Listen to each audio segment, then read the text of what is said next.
ایک ڈاکٹر کہتی ہے میں ڈیوٹی پر مامور تھی، خودکشی کا ایمرجنسی کیس آیا۔ لڑکی کا نام آمنہ تھا۔ میں نے 8 سال کے کیریئر میں ایسی خوبصورت لڑکی پہلی بار دیکھی تھی۔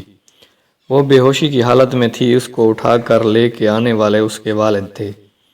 والد ماشاءاللہ بہترین پرسنالٹی کے مالک تھے، مگر بیٹی کی حالت نے ان کو اس وقت بے حال کر دیا تھا۔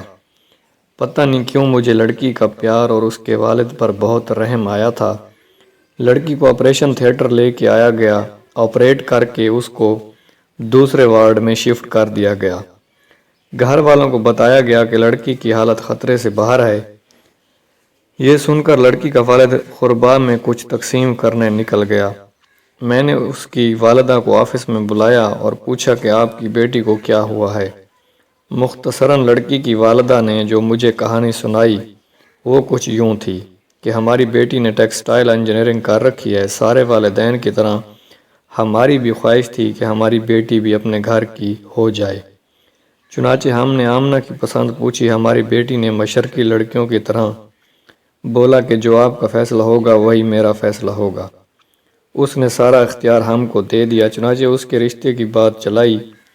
آمنہ کو دیکھنے ایک فیملی آئی۔ لوزو ماتلوزود اور خدمات سے مستفید ہونے کے بعد عورتیں آمنہ کے کمرے میں گئیں۔ ایک نے آمنہ کے ہاتھ سے چائے پینے کی فرمائش کی۔ اس کے بعد وہ لوگ چلے گئے۔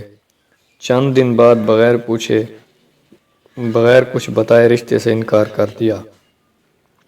آمنہ کے لیے پہلی بار تھا جب وہ ریجیکٹ ہوئی، مگر ماں باپ کی تسلی نے آمنہ کو بہت حوصلہ دیا۔ ایک بار پھر آمنہ کو دیکھنے فیملی آئی۔ چائے پینے کے بعد اجازت چاہی اور کچھ دن بعد یہ کہہ کر انکار کر دیا کہ لڑکی کو مہمان نوازی نہیں آتی، کیونکہ اس نے لڑکے کی ماں کو ٹیبل سے اٹھا کر چائے پیش نہیں کی، بلکہ عام مہمانوں کی طرح ٹیبل پر چائے رکھ دی۔ اس انکار کے ساتھ آمنہ اور آمنہ کے والد بھی اندر سے ٹوٹ پھوٹ ہو گئے۔ اللہ کی رضا سمجھ کر صبر کیا۔ کچھ دنوں بعد ایک نئی فیملی آئی۔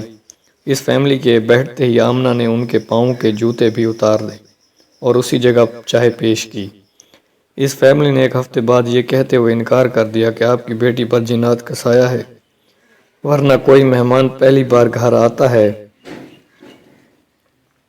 تو اس کی اتنی مہمان نوازی کون کرتا ہے۔ پچھلے 8 سالوں میں 100 سے زائد رشتے آئے آمنہ کے لیے۔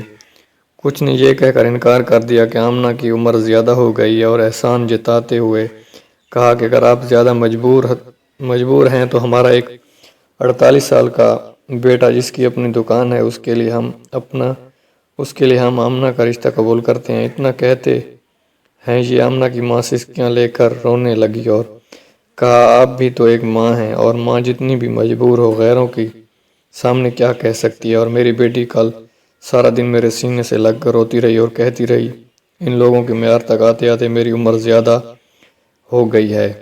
اور ماں بولی نہ جانے کب اس نے دنیا کو الوداع کرنے کا فیصلہ کر لیا، اور کہتی رہی میرا منحوس سایہ میری بہن کو بھی والد کی دہلیز پر بوڑھا کر دے گا۔ میں نے آمنہ کی والدہ کو پانی پلایا۔ اتنے میں اس کا والد اور پیچھے سے وارڈ بوائے کمرے میں داخل ہوا اور وارڈ بوائے نے کہا کہ آمنہ ہوش میں آ گئی ہے۔ آمنہ کی والدہ بجلی کی تیزی سے وارڈ میں داخل ہوئی، آمنہ کا سر اٹھایا اور سینے سے لگا کر رونے لگی۔ اتنے میں اور آمنہ کا باپ بھی وارڈ میں داخل ہوئے۔ آمنہ ماں کو چھوڑ کر باپ کے گلے لگ کر رونے لگی اور کہنے لگی بابا بیٹیاں بوجھ ہوتی ہیں، پاپا آپ نے مجھے کیوں بچایا، مجھے مرنے دے دے تاکہ میرا منحوس سایہ گھر سے نکلے، اور گڑیا کی شادی نہیں تو وہ بھی آپ کی دہلیز پر پڑی رہے گی اور بوڑھی ہو جائے گی۔ آمنہ کا باپ چپ چاپ آنسو بہا رہا تھا۔ میں نے حالات آؤٹ آف کنٹرول ہوتے دیکھے تو میں نے آمنہ کو انجیکشن دے دیا اور آمنہ کے والد کو لے کر آفس میں آ گئی۔ میں نے آمنہ اور اس کی چھوٹی بہن کو اپنے دونوں بھائیوں کے لیے مانگ لیا۔ آمنہ کے والد کی آنکھیں اچانک برسنے لگیں، مگر اب وہ آنسو خوشی کے تھے۔ میرے دونوں بھائی بھی ڈاکٹر تھے۔ میں نے ان کو اپنا فیصلہ سنا دیا، وہ دونوں خوشی سے قبول کر چکے تھے۔ ویسے یہ تحریر لکھ کر میں آپ لوگوں سے یہ التجا کر رہا ہوں، ہم لوگ شادی ایک عورت سے کرتے ہیں، کسی حور سے نہیں۔ کسی کی بیٹی کو ریجیکٹ کرنے سے پہلے اس کی جگہ اپنی بیٹی کو رکھ کر سوچیں۔ ایک مرد ہونے کے ناطے یہ دعوے سے کہہ سکتا ہوں اگر عیب کے بنا ریجیکٹ کرنا ہو تو لڑکیوں سے 2 گنی تعداد میں لڑکے ریجیکٹ ہوں گے۔